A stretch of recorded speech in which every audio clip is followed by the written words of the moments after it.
Hello, Milwaukee. Oh, it's good to be back in the Midwest.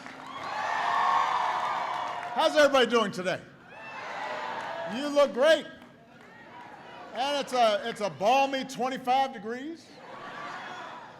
The last time I was here was for, I'm sorry, what? Oh, you were just saying my name. Okay, I thought somebody got sick or something. And if you have a seat, go ahead and sit down. I'm going to be here for a while. The last time I was here was for Labor Fest a couple years back. Next time I think I should come for Summerfest. I hear it's pretty fun. It's okay. There's some people I want to acknowledge who are here today. First of all, your outstanding mayor, Tom Barrett, is here. County Executive Chris Abele is here. Your Congresswoman, Gretchen Moore, is in the house.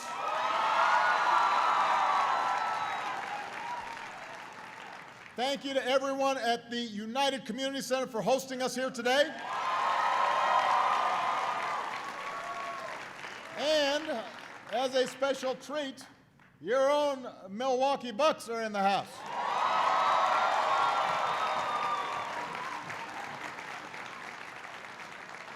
These are some fine young men, and I told them that as long as they weren't playing the Bulls, I'd root for them. But I want to say how much I appreciate Brent for sharing his story. Please give him a big round of applause.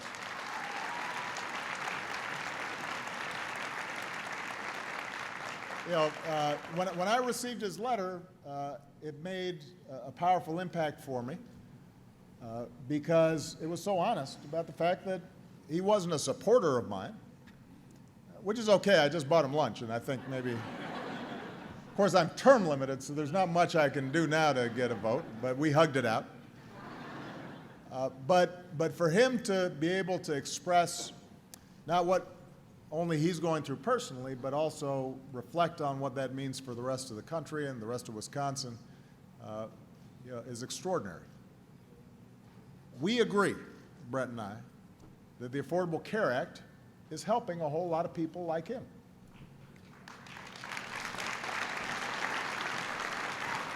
Brent is why we fought so hard to fix a broken healthcare system in the first place. It wasn't about Democrats or Republicans. It was about our values as Americans and making sure that hardworking Americans like Brent are no longer locked out of health insurance through no fault of their own. It was about the basic idea that in America, health care is not a privilege reserved for the few, but should be a right for all people.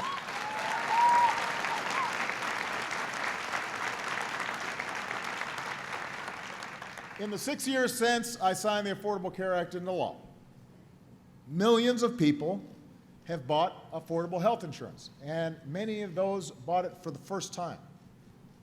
Last summer, we learned that for the first time ever, America's uninsured rate has fallen below 10%. So this is the lowest rate of uninsured that we've seen since we started keeping these records. But we know that there are millions more who are eligible for coverage but haven't gotten it yet. And that's understandable. When you're going about your day-to-day life, going to work, taking care of your kids, you're not paying attention to enrollment deadlines. A lot of people still don't know that most consumers can get covered for less than $100 a month, less than your cell phone bill or your cable bill. And obviously there's been a lot of political noise surrounding the Affordable Care Act, so people haven't always known what's true and what's not. So here's what we did. We started a competition between 20 communities across America, from Philadelphia to Long Beach, from Atlanta to Denver, to see which city could get more of its uninsured neighbors to get covered. And I have to say that the folks who worked on this came up with some pretty clever ways to sign people up. In Seattle, folks held healthcare happy hours. Now that's a pretty good trick right there. In Nashville, they focused on music festivals. New Orleans created a challenge between barbershops and beauty salons. Oakland set up a healthcare storefront at City Hall for folks to visit and shop in. I'm pretty proud of my own hometown. Chicago outperformed every other competitor except one. Except one. Milwaukee came out on top. You get bragging rights this year.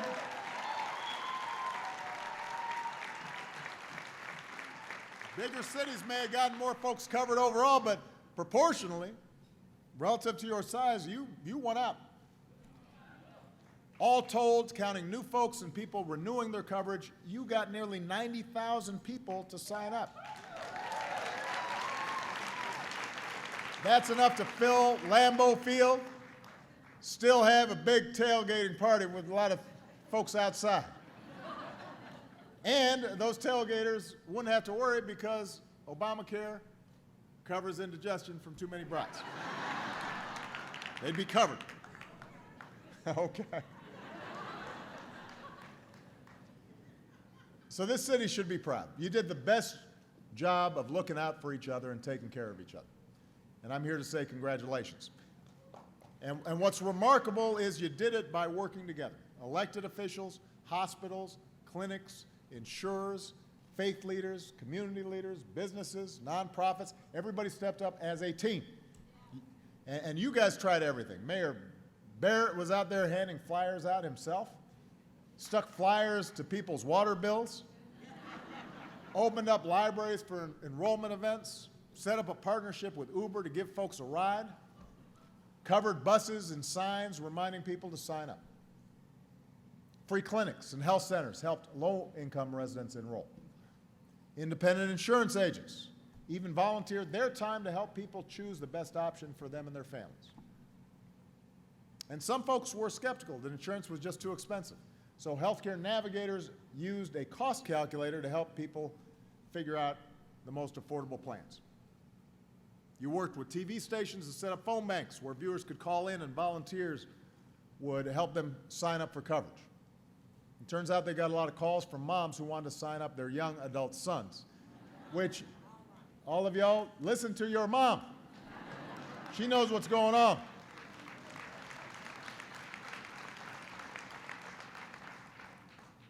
And let's face it, men are just stupid sometimes. Don't go to a doctor, don't get checkups, you know. And because some minority communities were less likely to have signed up, the county worked with Black Healthcare Coalition to reach out to African Americans. They targeted the Hmong and Latino organizations with culturally appropriate materials, ran ads on Spanish language radio, made sure folks with disabilities had the information they needed to sign up. So the story to be told is one of just looking out for each other, just helping each other. This has been an incredible city and county-wide effort, not just in this competition, but for years. You've made Milwaukee a model for the nation. And you're proof that the Affordable Care Act works. Here's another piece of proof. Today I can announce that thanks to the law, 20 million more Americans now know the security of health insurance. 20 million. 20 million people. 20 million folks like Brent. That includes 6 million young people who were less likely to be insured before the Affordable Care Act. As many as 129 million Americans with pre-existing conditions can no longer be charged more or denied coverage just because they've been sick. Almost 140 million Americans who already have private insurance, so they didn't need to sign up for Obamacare, they're now guaranteed free preventive care as well, and checkups, mammograms. You're getting more for what you're paying for. So your insurance is better than it was. Even if you don't know it. Even if you didn't vote for me. Thanks, Obama. That's okay.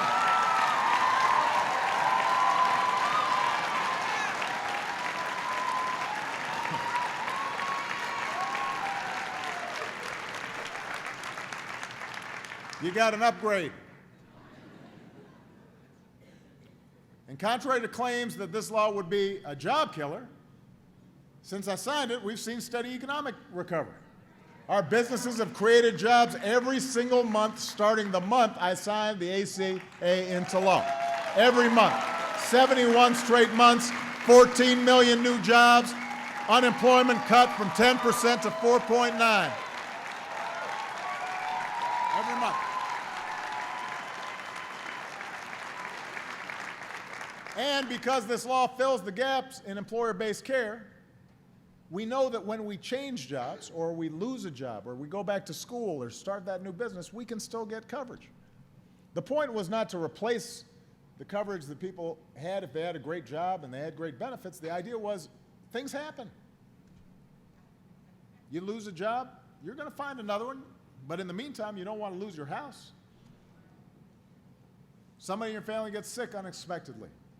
You want to make sure that they're getting the best of care. That's what insurance is.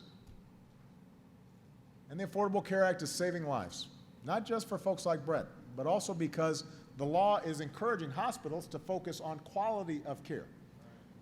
These are the kinds of things that, I don't know, they don't make headlines, but since we signed this law, we've seen a big drop in folks getting infections at hospital and other improvements in hospital care. That leads to some 87,000 fewer deaths and $20 billion in cost savings. And the Affordable Care Act is saving money. Most folks shopping in the new marketplace have discovered that they can buy a plan for less than $75 a month. Last year, 90,000 Wisconsin seniors on Medicare saved an average of more than $1,000 on their prescription drugs, thanks to the Affordable Care Act.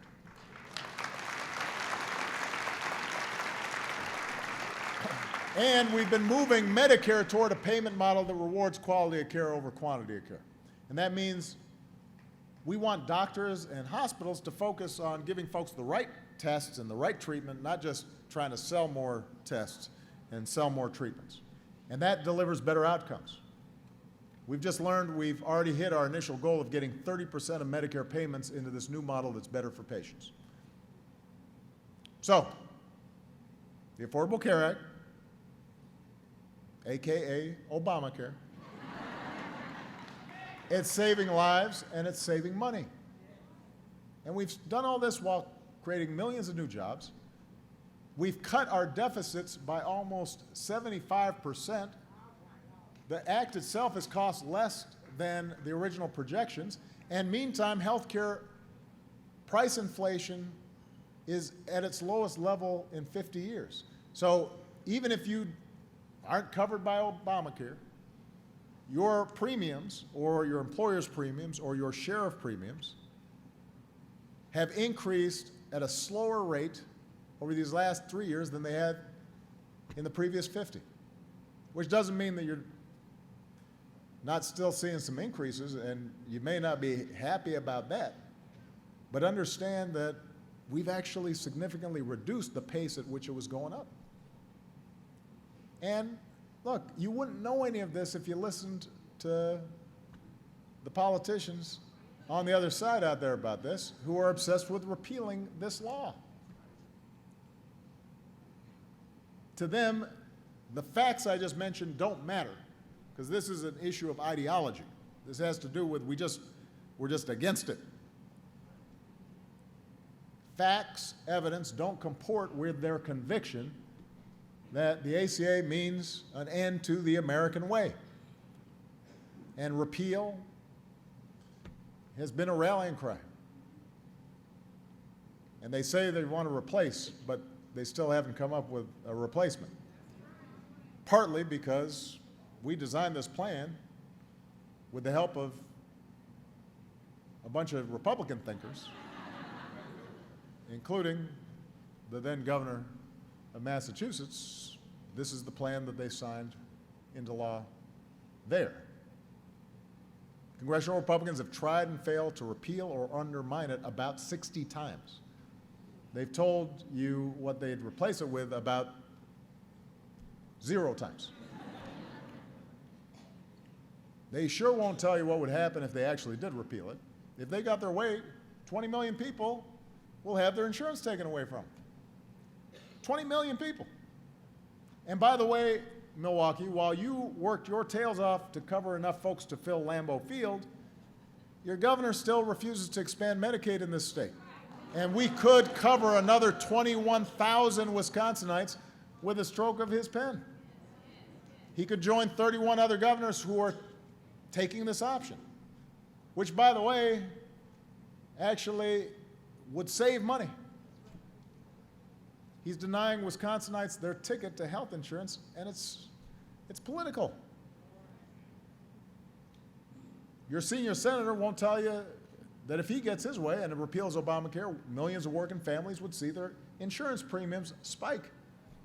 The leader of the Republicans in Congress, who lives just south of here, won't tell you that if he got his way and repeals Obamacare, millions of women would go back to paying higher premiums just because they're women. Millions of seniors would see the price of their prescription drugs shoot up.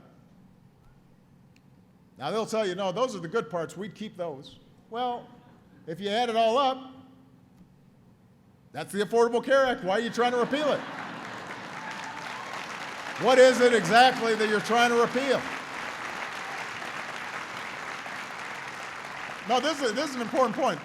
See, people don't know that, for example, kids being covered until they're 26, or making sure that you can't be discriminated against because of a pre-existing condition, or making sure that women aren't being discriminated against when it comes to health insurance, or free preventive care, or seniors getting reduced prices on the prescription drugs. They don't know necessarily that those things are part of this law. So when you ask Republicans about these things, they'll say, well, yeah, those are okay. We just want to repeal the other parts. As I said, when you add it up, that's the law. Why do you want to repeal it? We can't let that happen. It has been 6 years since I signed the Affordable Care Act into law. This is no longer just about a law. It's not about me. It's not about politics. This is about the reality that somebody like Brett goes through. I get letters every day, and people describe to me what it meant for them to have health care coverage. Now, if you're healthy at the moment, you may not think about it. But at some point, each of us goes through times where things don't work out that great. And you got to have a backup plan. Once you get out of Washington, most Americans support the reality that they don't want people not having coverage. The vast majority of folks like their coverage. The vast majority of folks are satisfied with their choices of doctors and hospitals. People like what we've done. The people who are actually using it, not just the people who are hearing about it on Fox News. I'm talking about people who are actually using it. For all the years of political fighting, all the repeal votes, all the predictions of apocalypse, the reality is that real people are finally getting insurance and having a bridge to stay insured as they go through various changes in their lives. That's taking place in places like this, in Milwaukee. Real communities looking out for each other. Now, we are going to keep working to make health care work even better. There are things that I would love to work with the Republicans on in the closing months of my presidency to fine-tune this thing and identify ways that we can improve quality even more and reduce prices even more. We could certainly get more folks covered who are currently being left out. We've got to keep working to get governors and state legislators to expand Medicaid and take care of their citizens. We've got to keep working to make prescription drugs more affordable. At Milwaukee, you have proved that what Americans care about most is not scoring political points, it's looking after each other. You've made a difference in people's lives. We're not going backwards. We're not going to go back to a time where people could be denied because of pre-existing conditions. That's not who we are. That's who we were. That's not who we are now. Americans know that. Earlier today, I had lunch at the engine company with Brent and a few others who had written me letters. Yeah, I get 10 letters every night. I read them. Keeps me connected to the people I'm supposed to be serving on a day-to-day basis. And one of the people who wrote to me was a woman named Karen George. A few years ago, while Karen was finishing her law degree, her husband was laid off for the second time in 6 years. First time, they lost their health insurance. They had no choice but to get on what's called COBRA. But as you know, that's a really expensive transition plan. They could barely afford it. This time, they had the Affordable Care Act on their side. By dinner time, Karen had signed up her family for an affordable plan in the new health insurance marketplace, so she knew they were safe, they were protected, they were covered. And Karen said in her letter, she said, when something like a layoff happens, you face a collection of moments of panic. To have one of those moments of panic go away was something. Right then, our health care was there when we needed it. Soon after that came another moment of panic. Just 1 week after graduating law school, Karen experienced chest pains, ended up in the ER with what turned out to be a heart problem. Without this plan, she wrote, I probably would have tried to take a nap and wait for the pain to go away. But instead, Karen got the care she needed. And Karen's kids have their mom. That's because of your efforts.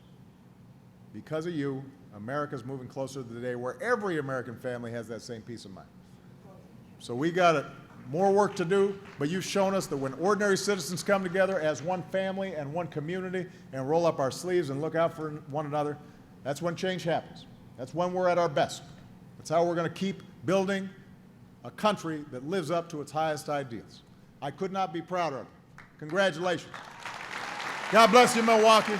God bless these United States of America. Good luck, Milwaukee Bucks. Love you guys.